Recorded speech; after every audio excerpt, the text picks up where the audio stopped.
Do you like weird guns? The esoteric, the obscure, the non-mainstream guns? Does that appeal to you? Does that interest you? Well, hopefully it does, because that's what we're going to talk about today. Just did a pretty substantial episode on cover, concealment, and movement. Covered some pretty heavy stuff in that. So I thought it'd be nice to have a light-hearted, fun gun chat on just some weird guns. Some of these guns are ones I thought of. Some of these came out of the Patreon chat when I asked for that. If you don't know, there's a little side conversation happening pretty much on the daily for the patrons, where we talk about guns and tactics. And right now we're talking about possible war with China and Civil War 2.0, just randomly in the chat. Stuff like that. And more important stuff, weightier stuff, theology stuff. Anyway, some of these gun picks came out of that. And in order to try and streamline the podcast, I've been leaving out the lengthy bio on several episodes. But I will say here, welcome to Gunfighter Life, the podcast where we talk about guns, gunfighting, tactics, the right way, with God at the center, Judeo-Christian values, and real-world first-hand experience. With that, let's get into some weird guns, shall we? Let's start off talking about a 20 gauge. And you might be thinking, 20 gauge, there's nothing weird about that. Those are pretty common. What if I told you a 20 gauge handgun? What if I told you a 20 gauge black powder handgun? Well, they make those. A Howdah pistol. A side-by-side 20 gauge black powder pistol that's legal, that you can own because it's black powder, therefore not a firearm, and therefore I guess not subject to the rules of short-barreled rifles and short-barreled shotguns. But a powerhouse of a handgun for sure. From what I think I know, the Howdah pistol was designed for hunters in India or people in India riding on elephants, because tigers would come up and literally try to attack them. And they needed something to defend themselves, a pretty potent cartridge, to fight against a charging tiger. Also here in America, I think there's a law that you cannot have a handgun greater than 50 caliber, which of course 20 gauge is. But again, I think black powder circumvents or circumnavigates, goes around that rule. If you don't want to have to deal with all the complexity that goes into loading black powder and dealing with black powder, they do make a Howdah pistol in 410/45 long Colt. If you want something just different, just cool, just a weird gun, or you just need to protect yourself from a charging tiger, those Howdah pistols are pretty cool, weird guns. Talking about weird guns, you know Russia's going to be on here, right? Russia made an underwater assault rifle. Yes, an underwater assault rifle. Take that, Jaws. The APS, Underwater Assault Rifle. APS Underwater Assault Rifle is an underwater firearm designed by the Soviet Union in the early 1970s. The APS fires a 120mm 4.75 inch long, 5.66mm caliber steel bolt especially designed for this weapon. Its magazine holds 26 rounds. Anyway, I read a chunk of that from Wikipedia. There's an article on it if you want to check that out. But an underwater assault rifle, that's different. Even so, I don't think it takes the cake as the weirdest Russian gun. Talking about an underwater gun, what about a space gun? You can't just be sending your cosmonauts up there in space unarmed, right? That'd be ridiculous. They need firepower. They need space firepower. Well, the Russians gave it to them with the TP-82. I'm also going to get a lot of this information from Wikipedia, as I'm not an expert on obscure Russian space guns. TP-82 is an out-of-service triple-barreled Soviet combination pistol carried by cosmonauts on space missions. It was intended as a survival aid to be used after landings before recovery in the Siberian wilderness. So actually a quite practical, as we would expect from Russia, a quite practical reason, right? It wasn't for fighting space aliens. It was for helping them survive in the Siberian wilderness. It's kind of like a Drillings handgun, which is weird in and of itself, but it's got a rifle, 5.45 by 39 below, and 12.5 by 70 shotgun shells above. And it's actually a pretty cool looking gun. It looks like a sawed-off double-barrel shotgun, but instead of a sawed-off double-barrel shotgun, it's like a sawed-off Drillings. The rifle barrel as well, with a pistol stock attached to it. I gotta say, it's pretty cool looking. And you get all the versatility of the shotgun, and you get a rifle on there. It says effective range of 200 meters. It's a pretty cool gun. That Russian cosmonaut gun. That's pretty neat. Now, per our ATF laws here, not legal here, but heck, I'd hunt with one if I could. I think that'd be pretty neat. Here's one coming from the Patreon chat. How about the Liberator pistol? If you're not familiar, the Liberator pistol was a pistol designed to be made very cheaply and dropped behind enemy lines. At the time, I believe in like Nazi-occupied territory, so that they could have a weapon, kill one of their oppressors, and take his much better weapon. It's a... Imagine a High Point 45 made much cheaper, if you can imagine that. It's about as crude as you could make a handgun. It was dropped. It's in 45 ACP. I don't even think the barrel is rifled. Very crude weapon. I don't know that it was ever actually successfully used in the field. But a pretty cool concept nonetheless, and a pretty weird gun. A throwdown gun, a throwaway gun, made very cheaply and affordably in 45 ACP. Definitely a weird gun. Transitioning, how about revolvers? Revolvers are not weird, at least not here in America with American gun culture and handguns, right? They're a pretty common thing, and they're not even that uncommon for a carry gun. In fact, I was not my normal carry gun, but I was carrying one this morning, taking the dog out to pee. A 357 and a folding knife. I consider that my minimum EDC when straying from camp, for whatever reason. So revolvers are not weird. But what is weird is a revolver that's not a handgun, but a long gun. Now, the historic example of this that came to mind is the old Colt. And again, I'm not an expert in arcane gun technology. However, I was aware that one existed, a revolving carbine, and it's the Colt. Colt's new model revolving rifle. And again, I'll look it up on Wikipedia to give you some more details that I'm not aware of. But it says produced from 1855 to 1864 in a variety of calibers from 36 to 64. That's quite the range. Also, I guess, known as the Colt Model 1855 or M1855. And pretty cool, weird gun. Certainly pretty cool for the era when a lot of people were still using muskets. That, in fact, was the main arm of the Civil War. Pretty cool gun.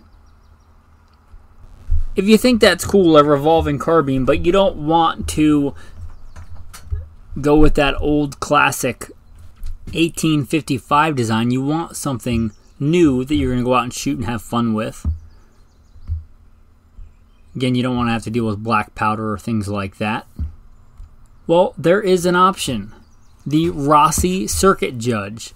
Now, you may be familiar with the Taurus Judge. It's a pretty well-known handgun, at least here in America, and that's weird enough. However, it's even weirder when you put it in a carbine, and they make it the Rossi Circuit Judge.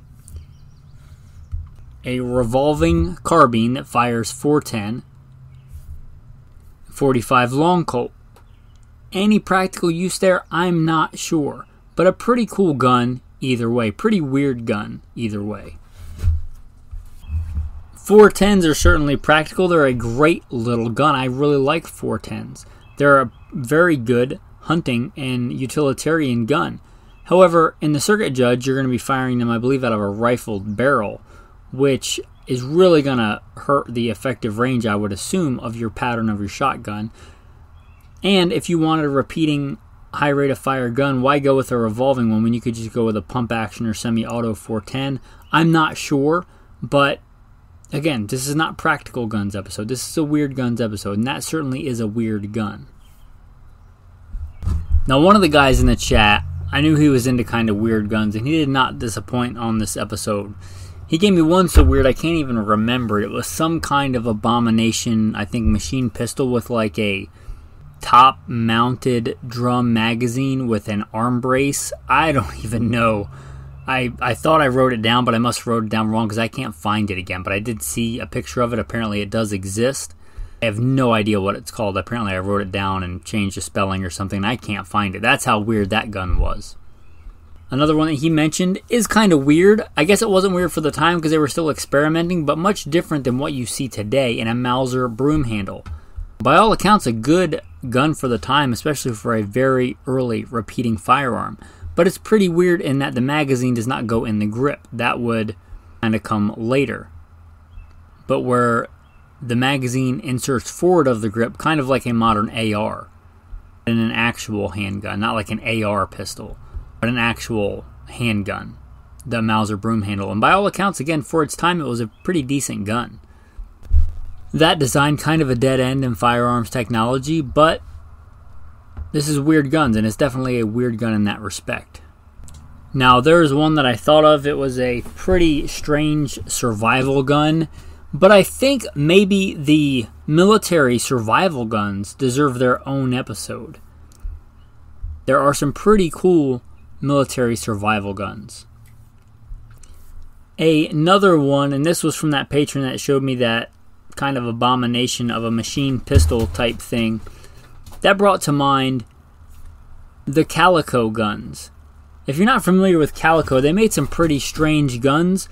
The overarching weirdness of their guns was that it used a helical magazine, which is pretty weird if you look at them, but it gave tremendous amounts of magazine capacity. They made different ones. They made them in 22, they made them in 9mm. I believe they made carbine versions and pistol versions, but just a spiral stack of rounds. How many? Well, the Calico 22 is a 100-round helical fed magazine. And it's an interchangeable magazine, so if you had a couple of them, you got your tactical chest rig there and you just drop these in giant magazines in there, you could reload a 100-round magazine.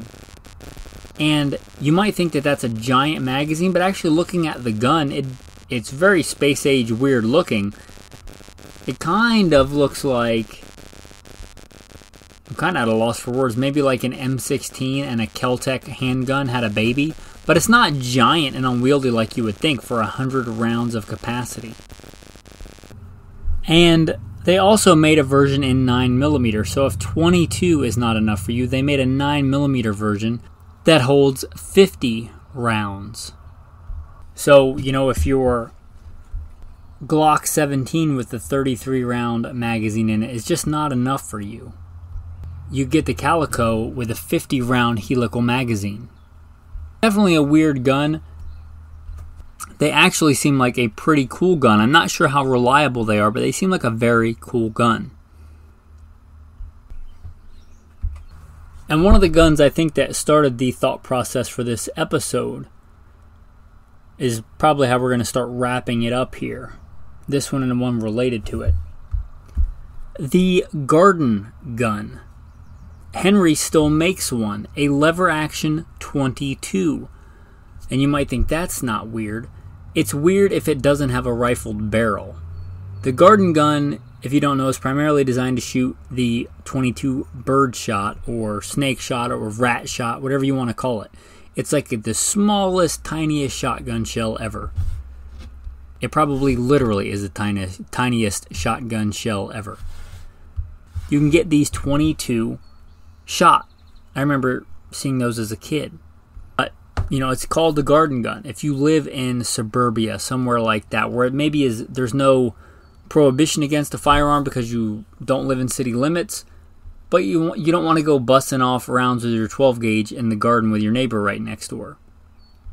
For things like rats or snakes in the garden, it should still be able to fire regular projectiles. And if you're talking a distance of feet, not yards or hundreds of yards, but feet, you could shoot like a 22 short with a single projectile and take out, a pesky rabbit or something eating your garden. Pretty cool gun in that respect, a smoothbore lever action 22. I also believe Mossberg made one way back in the day that I got to see, and it was a smoothbore, but if you wanted a regular rifle, you could screw a rifled section onto it, so you could have either one. That gun was so old I don't even think it had serial numbers, which if you don't know, guns didn't have to have serial numbers I think until the 60s, so a lot of the older guns may not even have serial numbers. But the garden guns, smoothbore 22s, pretty cool, weird guns. And if you don't know, shooting ammunition like that, like a 22 short or a CB cap, can be very, very quiet out of a full-length barrel. It's still quite loud out of a handgun. But out of a rifle-length or carbine-length barrel, they can be really quiet. And you don't need a suppressor. You don't need all the things that go into that and the tax stamp. They're very, very quiet. With that, I'm going to start wrapping up the show. Now, today was mostly just a light-hearted gun discussion, gun chat. But hopefully you're a regular listener. And if you are, hopefully you find some real, actual value in the show. If you want to support the show, please consider becoming a patron. There's the insider chat that we mentioned that we talk about all kinds of stuff in there. Also, I put out many episodes early and commercial free, what I consider the substantial ones. Not one like this, but a substantial or longer episodes I put out commercial free and early, so they get them before the regular podcast audience. Also, I make some Patreon only content. I did one I would consider pretty substantial with some pretty good practical range drills to help you survive a gunfight. I put that out for the patrons and the patrons only. There's a lot of Patreon only content on there that you're missing out on if you're not a patron. But mostly I want you to become a patron because you believe in the show and the message. I consider it primarily a ministry to make godly men strong and strong men godly. Sometimes like this, just entertaining, but you can come and get some good entertainment that you might be interested in without all the use of the Lord's name in vain and all the new age pagan garbage that's crept into our culture, and not feel bad about it. And hopefully many times we do some more substantial content. And if you want to support that, again, consider becoming a patron. And as a thank you, you get a lot of that insider content on Patreon.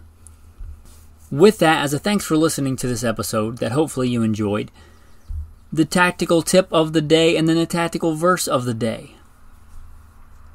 Something not weird, very practical that you can have in your range bag, your range kit, your range ammo can, whatever it is. One of the multi-tools, and a regular multi-tool is good to have, but one specifically tailored to firearms. And a basic firearms kit like punches and one of the bit drivers with some common gun bits. Hex, Torx, bits. Seems like that T25 Torx bit is like on everything nowadays. Having some of that stuff in your kit. Now again, I didn't plan this premeditated before the episode, but I did a while ago a video for the patrons on what's in the range bag, what's in the range kit, the support gear like the range ammo can, all that kind of stuff. I have that on video, but a tactical tip for you guys, having one of those multi-tools, and obviously tailor it to, if you're mostly an AR guy, they make AR specialty multi-tools. If you're a 1911 guy, they make a more 1911 tailored multi-tool. And again, you could just have a regular multi-tool in your kit, but I would have a multi-tool, and then if it doesn't have it on there, a bit driver with the common bits.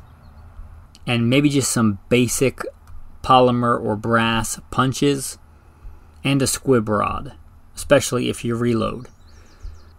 But those things, especially if you have to drive quite a distance to go and shoot and go to a range where you don't have your normal infrastructure. You're not like shooting in the backyard. It can really kind of save a range day range trip, and they're good to have. So if you have an extra multi-tool or whatever laying around, throw it in your range bag, your range support gear, however you logistically do that. We think about getting a Firearms multi-tool. Anyway, that's your tactical tip of the day, your tactical verse of the day. And then this may be part of the sermon for this Sabbath, but there'll be a lot more in that sermon than this. But I was reading the book of Revelation last night. Because you have kept my command to persevere. How about that? A command to persevere. You're commanded to persevere. Doesn't Jesus say, he who endures to the end will be saved? There's another translation that says, but the one who perseveres to the end will be saved. Perseverance, endurance, to withstand hardship. It's one of the 14 leadership traits. Endurance, perseverance. Hopefully not most of the time in life, but sometimes in life, it can seem like you're just trying to endure. You're just trying to persevere. For whatever reason, physical things, like a 20-mile road march or a 20-mile ruck or a long race, or when you get really sick. Sometimes it can be emotional. Sometimes it feels like in life you're just trying to endure. We live in a fallen world, but endure it. Hopefully that's not the majority of your life. Hopefully that's not even common in your life. But I think we've all had times in our life where we're just trying to endure something physically exhausting, or an injury, or an illness, or the loss of a relationship, or whatever it might be. It feels like you're just trying to endure it. Endure it. Endurance is a good, manly trait. But the one who perseveres to the end will be saved. And the verse we started with, because you have kept my command to persevere. I hope that you all persevere, that we all persevere with the strength and faith and hope that is given to us by God Almighty and our Lord and Savior, Jesus Christ. With that, thanks for listening and have a blessed day.